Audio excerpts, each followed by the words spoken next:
Richard Ramirez was born into a world already tinged with darkness. On February 29, 1960, in El Paso, Texas, his earliest memories were of a father whose temper was as volatile as it was terrifying, a mother who tried and failed to shield him, and a household where fear and unpredictability were the norm.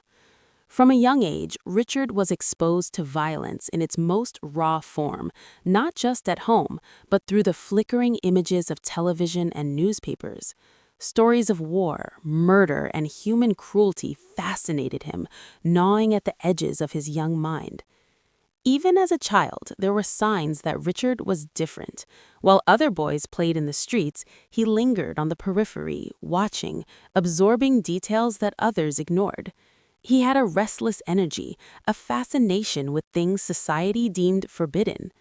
By the time he was a teenager, Richard's home life had deteriorated further. His father's abusive behavior left scars, both physical and psychological, that would never truly heal. The chaos at home, paired with exposure to violent media and the occult, cultivated a dangerous fascination with death. In East Los Angeles, life in the 1970s was tough. Neighborhoods were tight-knit but marred by poverty, crime, and a sense of vulnerability. Richard navigated this world with a mixture of charm and menace, often manipulating friends and neighbors while secretly harboring darker impulses. He began experimenting with drugs, further blurring the line between reality and the violent fantasies that had begun to dominate his mind. By the early 1980s, Richard's criminal behavior had evolved. What began as petty thefts escalated into a pattern of increasingly disturbing acts. Stories circulated about a young man capable of cruelty, someone who took pleasure in intimidation and control. Yet, even as his actions became more violent, few could have predicted the horrors that lay ahead. Richard's early crimes were marked by a chilling precision. He would sneak into homes under the cover of night, moving silently, studying his victims' routines, and planning with a cold, meticulous mind. There was no logic to whom he targeted. Sometimes it was an elderly couple living alone, sometimes a young woman returning from work. This randomness amplified fear, creating an aura of unpredictability that haunted communities across Southern California. From the narrative of Richard's rise into a serial killer is not merely one of action, but of psychological unraveling. Experts would later analyze him as a man driven by a combination of obsession, rage, and a warped fascination with evil. But at this stage, he was still hidden in the shadows, a ghost slipping through neighborhoods without leaving a trail obvious enough to be caught. Each act of violence fueled the next, feeding a compulsion that was both terrifying and unstoppable.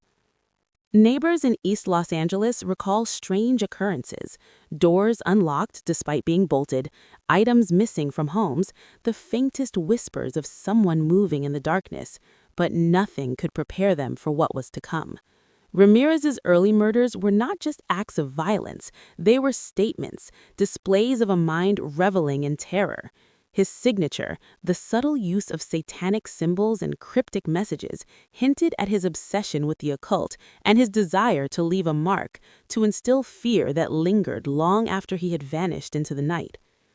As Part 1 unfolds, the audience is drawn into the tension of a city unaware of the true danger lurking among them. Each scene is steeped in suspense: the flicker of a hallway light, a shadow passing across a window, the silence before a violent act. Ramirez's presence is never directly shown in his early life.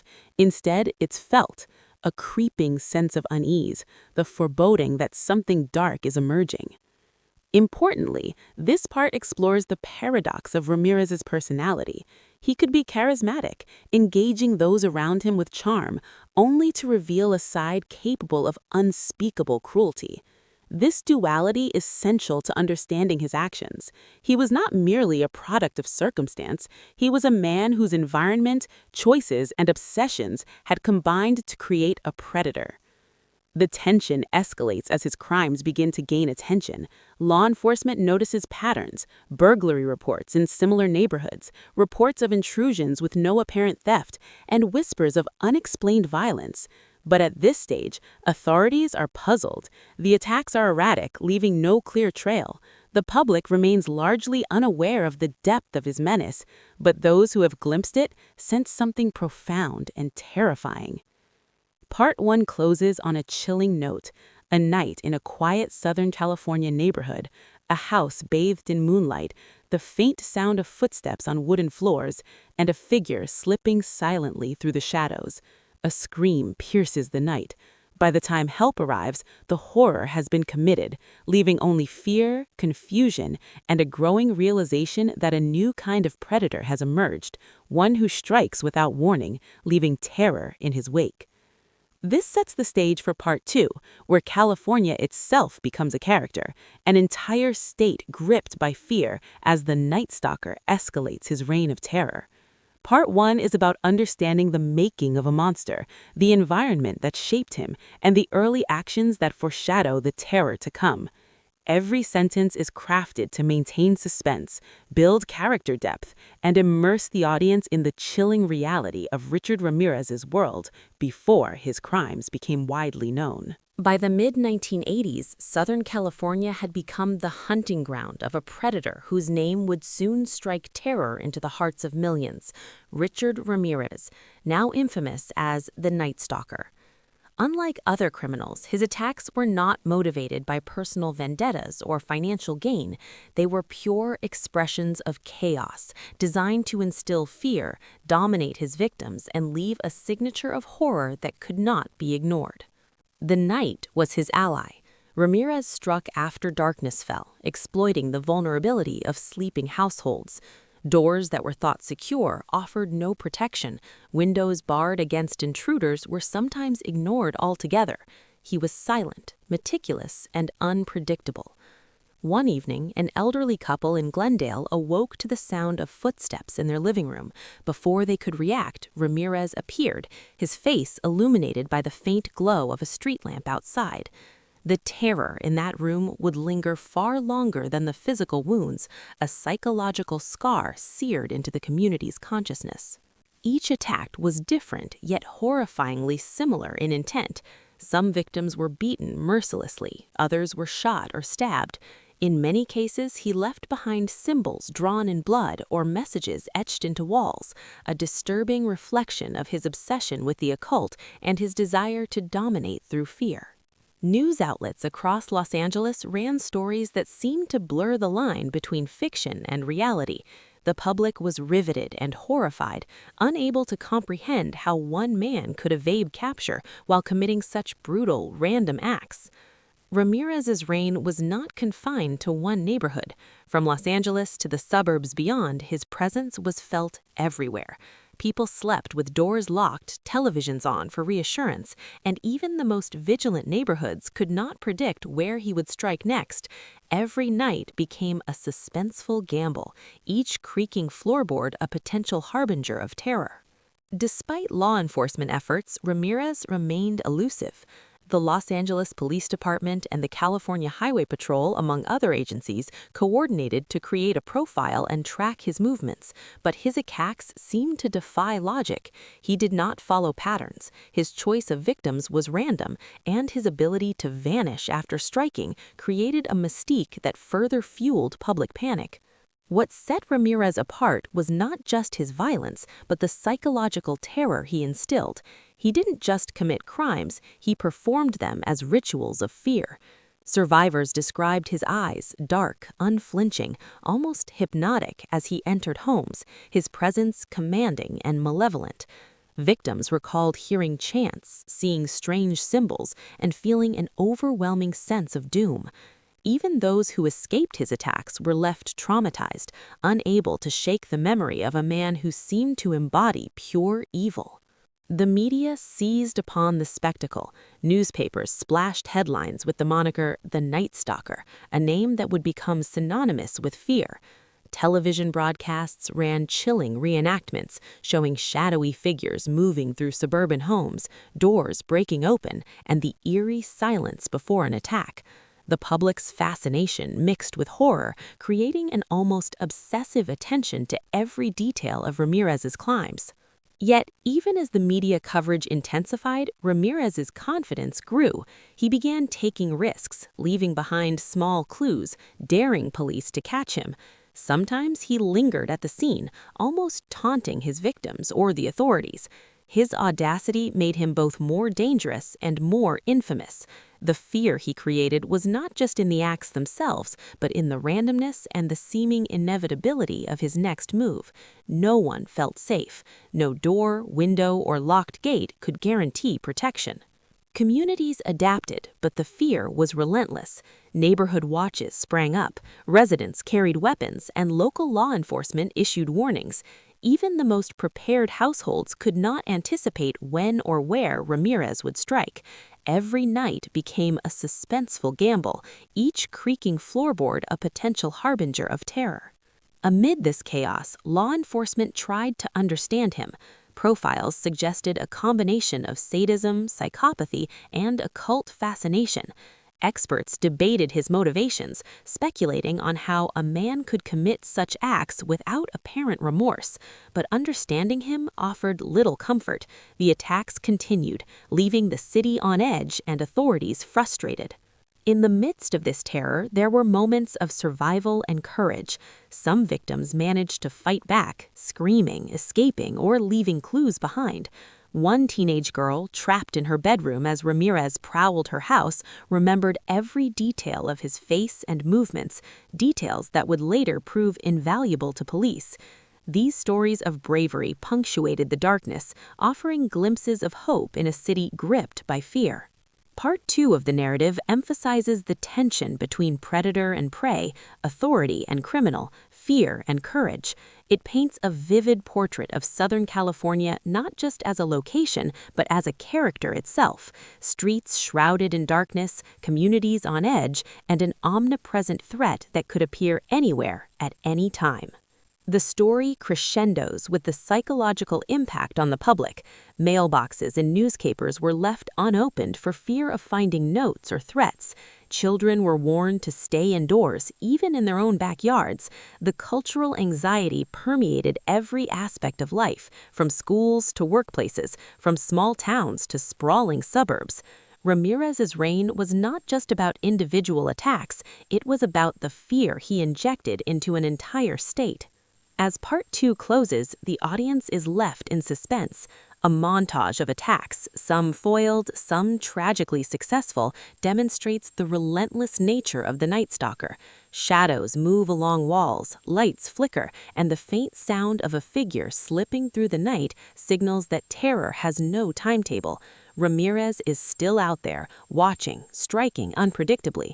California is paralyzed with fear, but law enforcement is closing in, and the next chapter will mark the beginning of the hunt, a high-stakes pursuit that will combine public vigilance, police determination, and a city's desperate hope for justice. This part sets the stage for Part 3, The Hunt Tightens, Fear, Fury, and Justice, where Ramirez's capture begins to take shape and the suspense ramps up to a dramatic edge-of-the-seat confrontation. Every scene is structured to keep the audience engaged, balancing terror, suspense, and narrative momentum. By the summer of 1985, Southern California was no longer just living in fear, it was hunting a monster. Richard Ramirez, the Night Stalker, had left a trail of horror that spanned decades of planning and terror in just months. From the gleaming streets of Los Angeles to the quiet suburbs of San Francisco, residents were haunted not only by the memory of his attacks, but by the terrifying realization that he could strike again at any moment.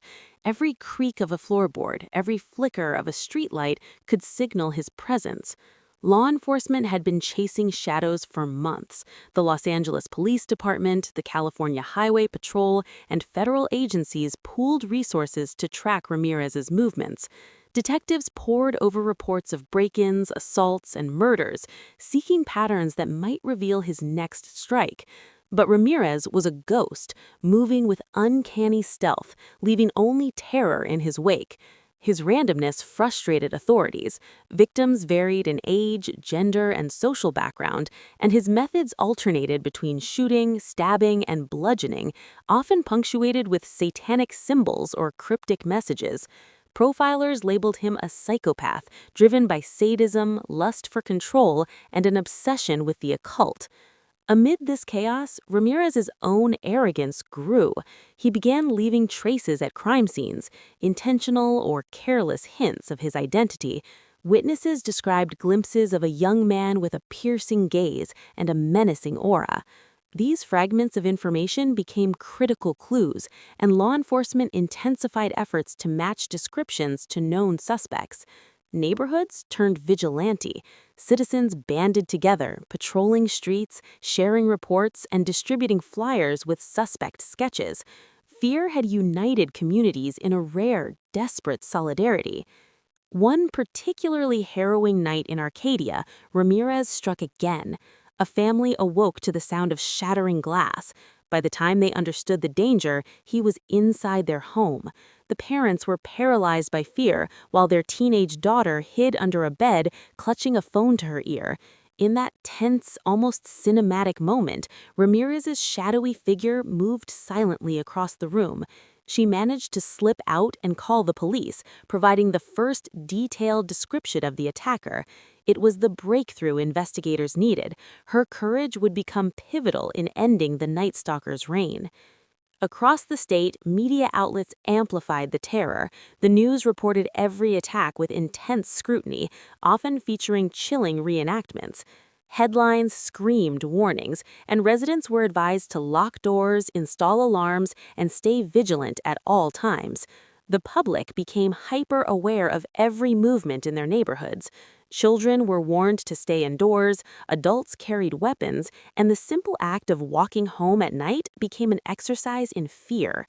Ramirez had weaponized panic, turning the daily routines of millions into acts of extreme caution. Despite the fear gripping California, Ramirez remained elusive. Yet each new attack provided more clues, and law enforcement began connecting dots. They noticed patterns in the locations he struck, the timing of attacks, and the symbols he left behind. Behavioral analysts and criminal profilers worked tirelessly, constructing psychological profiles that painted a picture of a man driven by chaos, lust for control, and an obsession with satanic ritual. These profiles guided police as they narrowed down their search, turning theory into actionable leads. The public played a critical role in Ramirez's eventual capture. After one attack, a neighbor recognized a man fleeing the scene, a glimpse of Ramirez as he vanished into the night. He was described in vivid detail: dark hair, piercing eyes, and an aura that radiated menace. Flyers went up, television broadcasts asked for tips, and the public began to mobilize in ways previously unseen in a city accustomed to fear. Citizens became extensions of law enforcement, vigilant eyes in every neighborhood. The tension reached a fever pitch in August 1985. Ramirez, confident in his elusiveness, made the fatal mistake of appearing in East Los Angeles during daylight hours. His face was recognized by several residents, who quickly identified him as the man featured in newspaper articles and television broadcasts. A chase ensued, chaotic, desperate, and fraught with danger. Ramirez attempted to flee, but the combined efforts of vigilant citizens and police officers cornered him.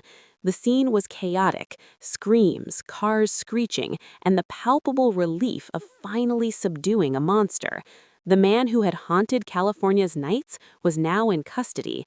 Even in custody, Ramirez's menace was apparent. He remained defiant, almost taunting as authorities booked him.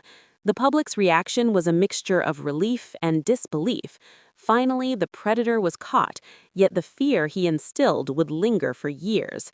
Survivors, families, and entire communities began the slow process of healing, though the psychological scars remained vivid. Ramirez's arrest was not just a victory for law enforcement, it was a testament to the resilience of citizens, the courage of witnesses, and the relentless pursuit of justice.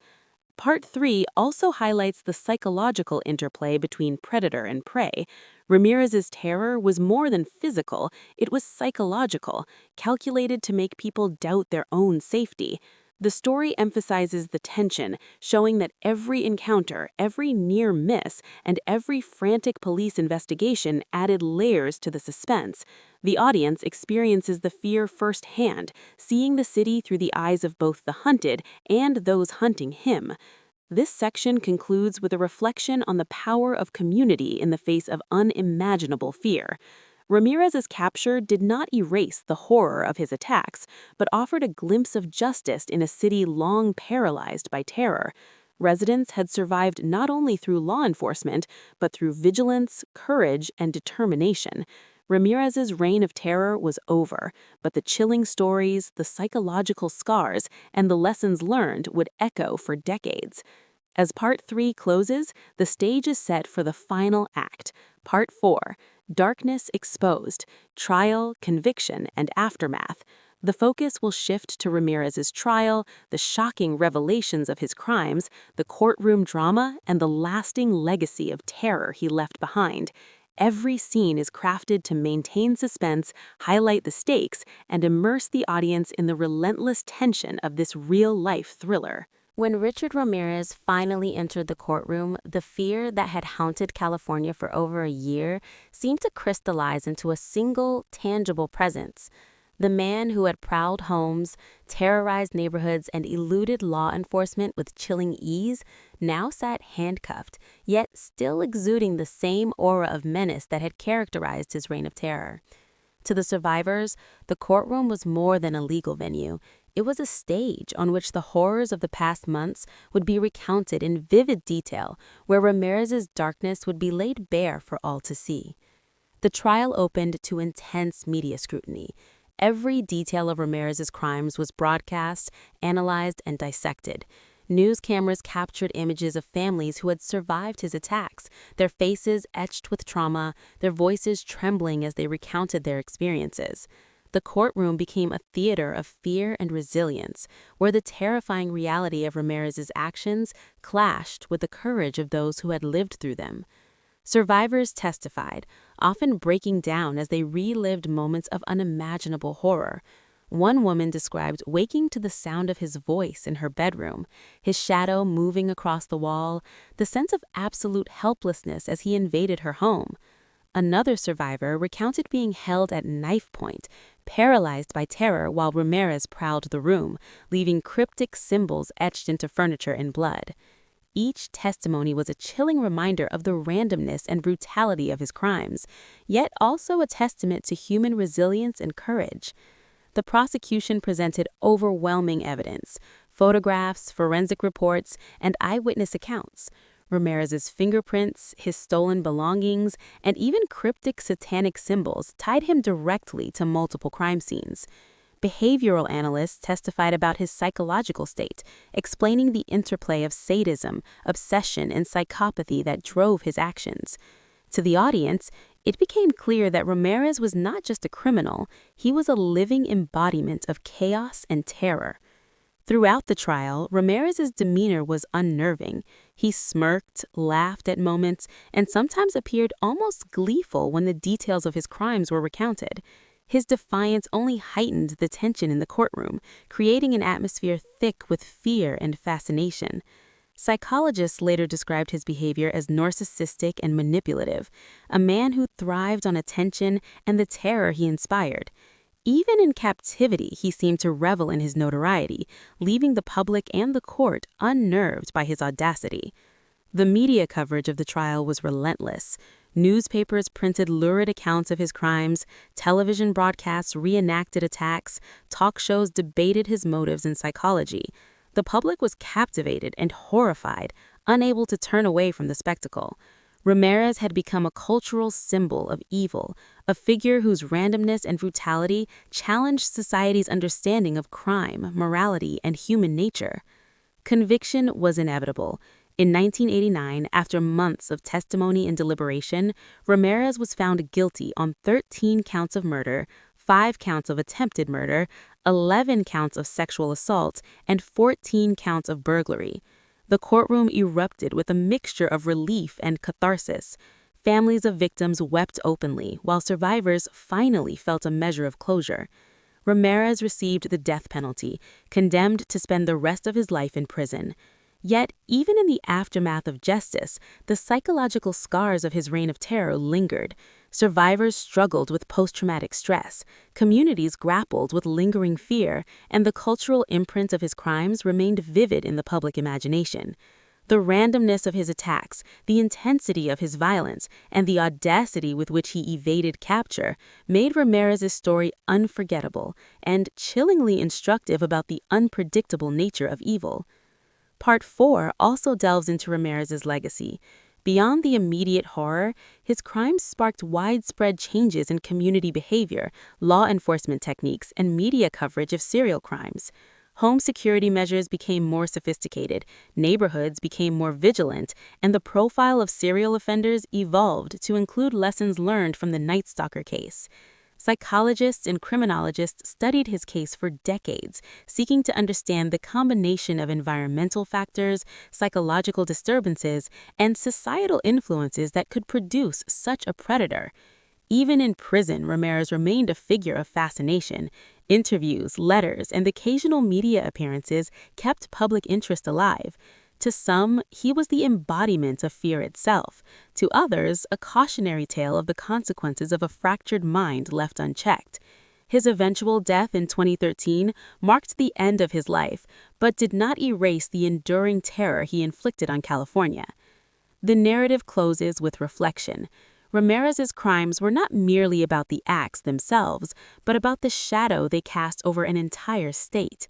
Families lost loved ones, communities were fractured by paranoia, and society was forced to confront the uncomfortable truth that evil can exist in ordinary places, often hidden in plain sight.